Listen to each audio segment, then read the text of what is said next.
by Joshua Slocum.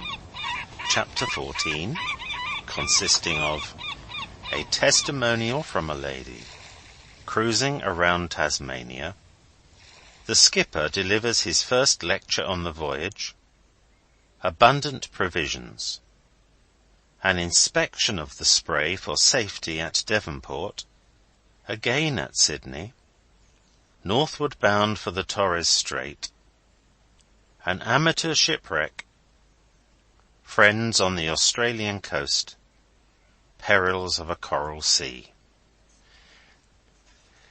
February 1, 1897. On returning to my vessel, I found waiting for me the letter of sympathy which I subjoin. A lady sends Mr. Slocum the enclosed £5 note as a token of her appreciation of his bravery in crossing the wide seas on so small a boat, and all alone, without human sympathy to help when danger threatened. All success to you. To this day I do not know who wrote it, or to whom I am indebted for the generous gift it contained. I could not refuse a thing so kindly meant, but promised myself to pass it on with interest at the first opportunity, and this I did before leaving Australia. The season of fair weather around the north of Australia being yet a long way off, I sailed to other ports in Tasmania, where it is fine the year round, the first of these being Beauty Point, near which are Beaconsfield and the great Tasmanian gold mine, which I visited in turn. I saw much grey, uninteresting rock being hoisted out of the mine there, and hundreds of stamps crushing it into powder. People told me there was gold in it, and I believed what they said. I remember Beauty Point for its shady forest, and for the road among the tall gum trees. While there, the Governor of New South Wales, Lord Hampton, and his family, came in on a steam yacht sightseeing. The Spray, anchored near the landing pier, threw her bunting out, of course, and probably a more insignificant craft bearing the Stars and Stripes was never seen in those waters. However, the Governor's party seemed to know why it floated there, and all about the Spray, and when I heard His Excellency say, "Introduce me to the captain," or "Introduce the captain to me," whichever it was, I found myself at once in the presence of a gentleman and a friend, and one greatly interested in my voyage. If any one of the party was more interested than the Governor himself, it was the Honourable Margaret, his daughter. On leaving, Lord and Lady Hampton promised a rendezvous with me on board the Spray at the Paris Exposition in 1900. "If we live," they said, and I added for my part, "dangers of the sea excepted." From Beauty Point the Spray visited Georgetown, near the mouth of the River Tamar. This little settlement, I believe, marks the place where the first footprints were made by whites in Tasmania, though it never grew to be more than a hamlet. Considering that I had seen something of the world, and finding people here interested in adventure, I talked the matter over before my first audience in a little hall by the country road. A piano having been brought in from a neighbour's, I was helped out by the severe thumping it got, and by a Tommy Atkins song from a strolling comedian. People came from a great distance, and the audience, all told, netted the house about £3 sterling. The owner of the hall, a kind lady from Scotland, would take no rent, so my lecture from the start was a success. From this snug little place I made sail for Devonport, a thriving place on the River Mersey, a few hours' sail westward along the coast, and fast becoming the most important port in Tasmania. Large steamers enter there now, and carry away great cargoes of farm produce, but the Spray was the first vessel to bring the Stars and Stripes to the port, the harbour-master, Captain Murray, told me, and so it is written in the port records. For that great distinction, the Spray enjoyed many civilities, while she rode comfortably at anchor in her port-duster awning that covered her from stem to stern. From the magistrate's house, Mulunna, on the point, she was saluted by the Jack, both on coming in and on going out, and dear Mrs. Aikenhead, the mistress of Mulunna, supplied the Spray with jams and jellies of all sorts, by the case, prepared from the fruits of her own rich garden, enough to last all the way home and to spare. Mrs. Wood, further up the harbour, put up bottles of raspberry wine for me. At this point, more than ever before, I was in the land of good cheer. Mrs. Powell sent on board chutney prepared as we prepare it in India. Fish and game were plentiful here, and the voice of the gobbler was heard, and from Pardo, further up the country, came an enormous cheese. And yet people inquire, what did you live on? What did you eat? I was haunted by the beauty of the landscape all about, of the natural ferneries then disappearing, and of the domed forest trees on the slopes, and was fortunate in meeting a gentleman intent on preserving in art the beauties of his country. He presented me with many reproductions from his collection of pictures, also many originals to show my friends. By another gentleman I was charged to tell the glories of Tasmania in every land and on every occasion. This was Dr. McCall, M.L.C. The doctor gave me useful hints on lecturing.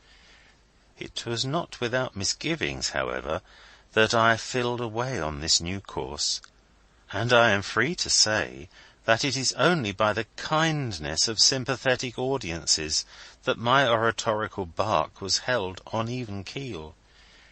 Soon after my first talk, the kind doctor came to me with words of approval.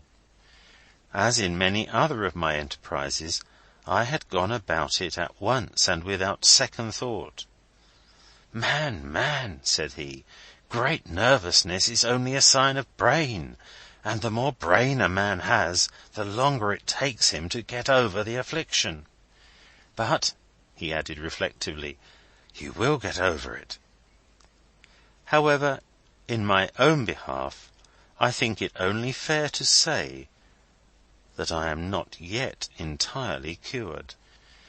The Spray was hauled out on the marine railway at Devonport and examined carefully top and bottom, but was found absolutely free from the destructive teredo, and sound in all respects.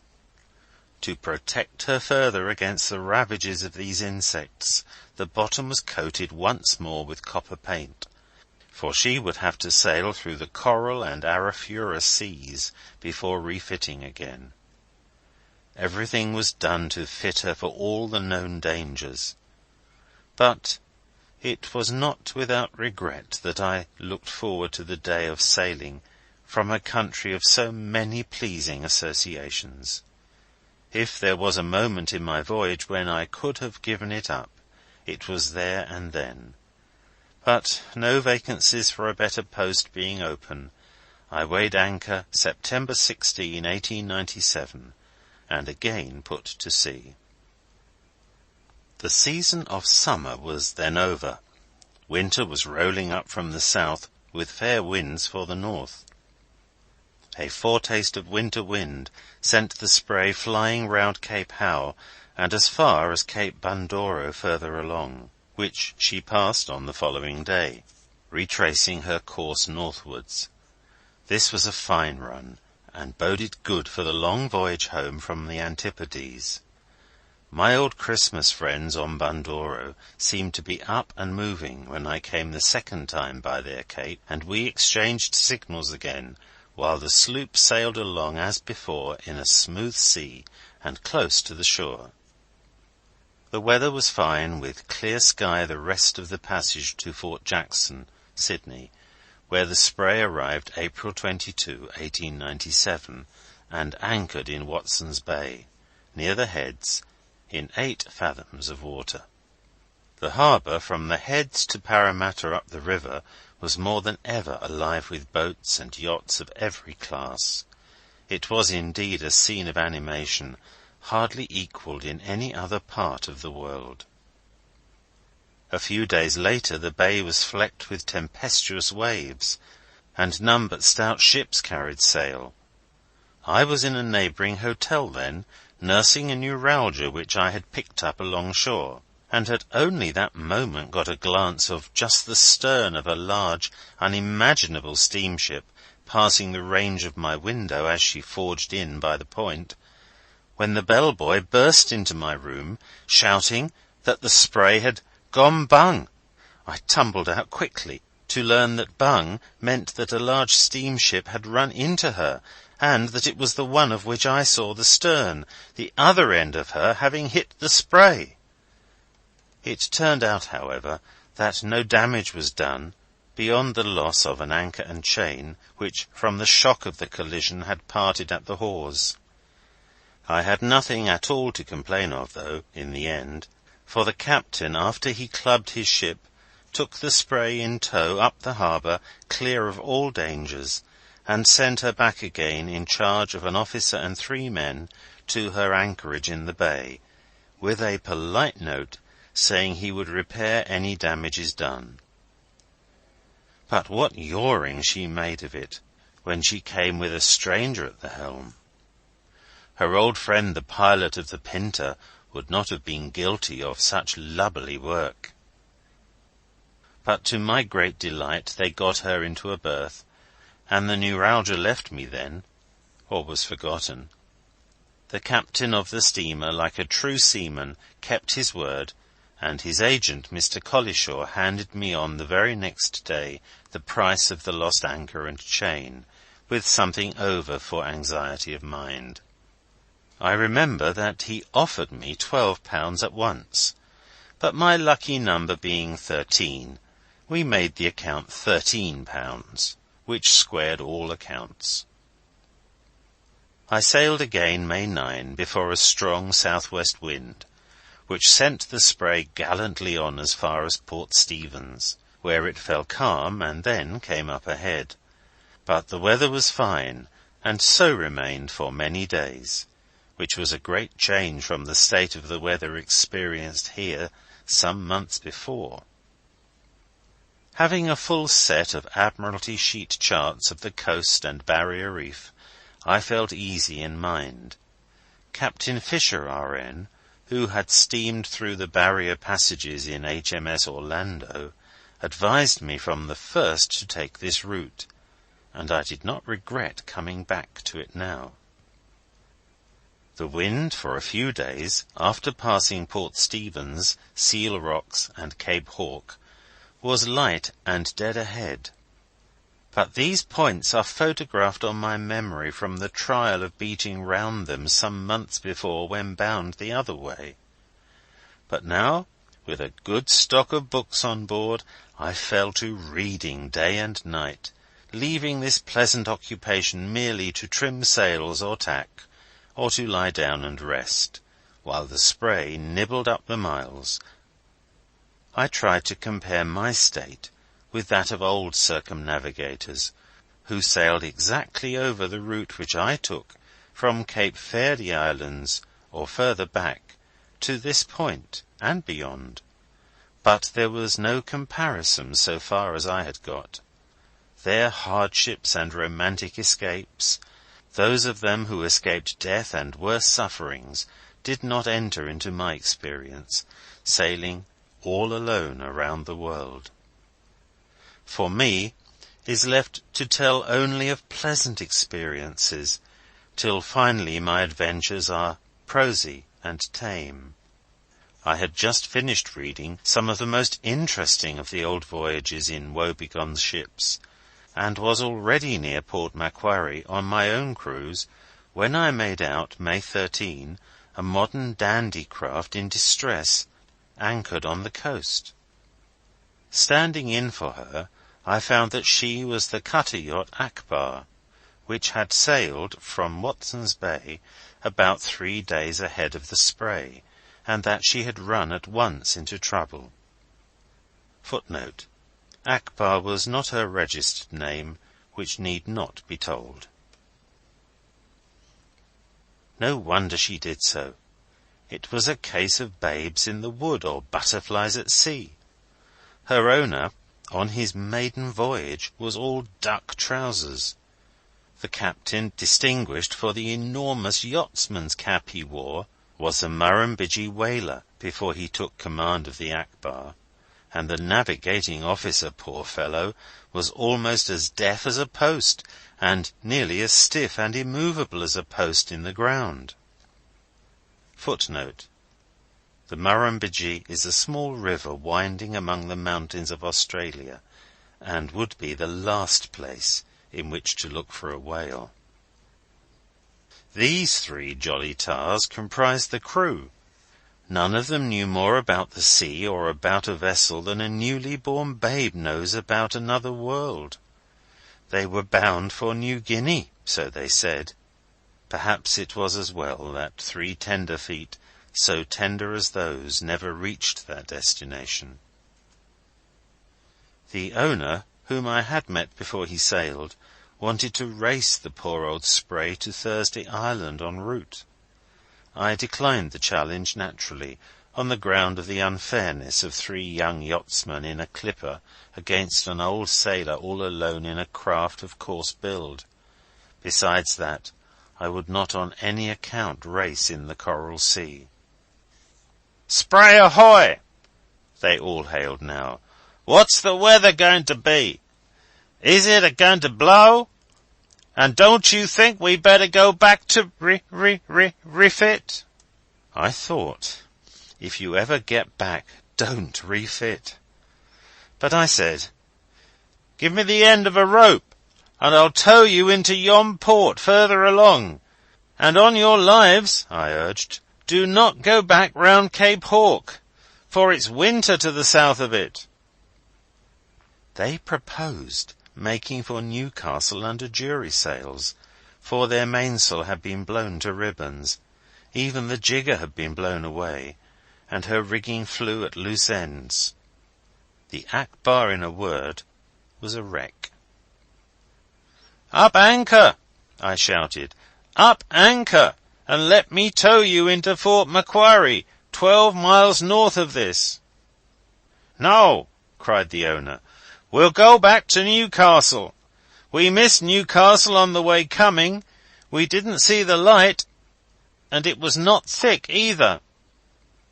This he shouted very loudly, ostensibly for my hearing, but closer even than necessary, I thought, to the ear of the navigating officer. Again I tried to persuade them to be towed into the port of refuge so near at hand. It would have cost them only the trouble of weighing their anchor and passing me a rope. Of this I assured them. But they declined even this, in sheer ignorance of a rational course. "What is your depth of water?" I asked. "Don't know. We lost our lead. All the chain is out. We sounded with our anchor." "Send your dinghy over, and I'll give you a lead." "We lost our dinghy too," they cried. "God is good, else you would have lost yourselves." And "Farewell," was all I could say. The trifling service proffered by the Spray would have saved their vessel. "Report us," they cried as I stood on. "Report us with sails blown away, and that we don't care a dash and are not afraid. Then there is no hope for you." And again, "Farewell." I promised I would report them, and I did so at the first opportunity, and out of humane reasons I do so again. On the following day I spoke the steamship Sherman bound down the coast, and reported the yacht in distress, and that it would be an act of humanity to tow her somewhere away from her exposed position on an open coast. That she did not get a tow from the steamer was from no lack of funds to pay the bill, for the owner, lately heir to a few £100, had the money with him. The proposed voyage to New Guinea was to look that island over with a view to its purchase. It was about 18 days before I heard of the Akbar again, which was on the 31st of May, when I reached Cooktown on the Endeavour River, where I found this news. May 31. The yacht Akbar from Sydney to New Guinea. 3 hands on board, lost at Crescent Head. The crew saved.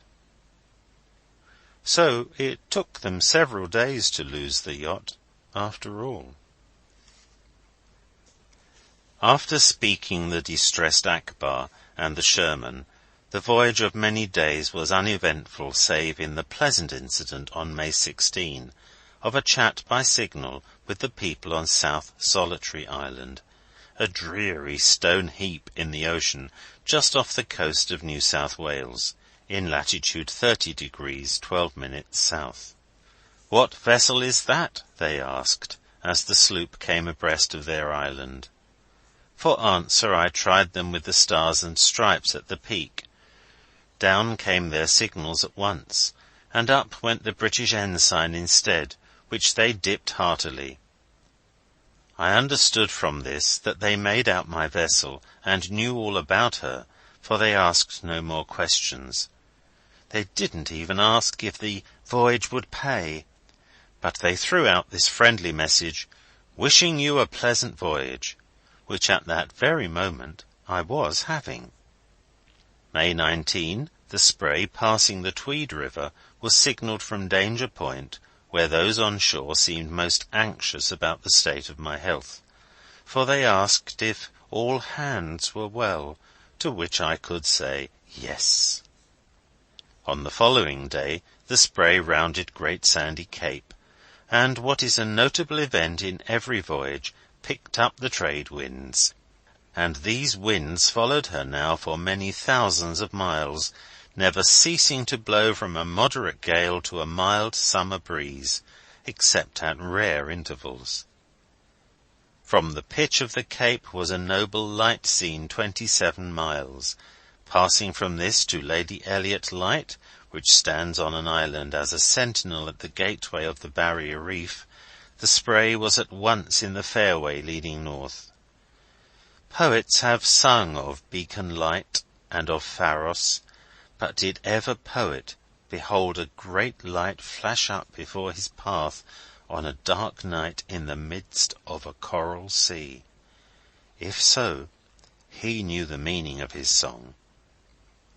The Spray had sailed for hours in suspense, evidently stemming a current.